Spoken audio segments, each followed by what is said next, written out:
جو آدمی اللہ تعالیٰ کی بارگاہ میں عزت پا لیتا ہے اسے کوئی غالب سے غالب بھی ذلیل اور رسوا نہیں کر سکتا۔ عقل مند وہ ہے جو اپنی زبان کو غیبت سے بچائے، اور مومن وہ جس کا دل شک سے پاک ہو۔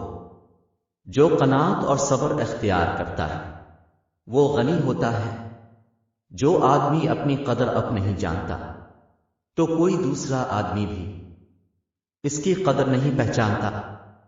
دنیا داروں کی صحبت سے پرہیز کر، کیونکہ اگر تنگ دست ہوگا تو تجھے حقیر سمجھیں گے، اور اگر زیادہ مالدار ہوگا تو تجھ سے حسد کریں گے۔ جب تمہارے دل میں کسی کے لیے نفرت پیدا ہونے لگے تو فوراً اس کی اچھائیوں کو یاد کرنے لگو۔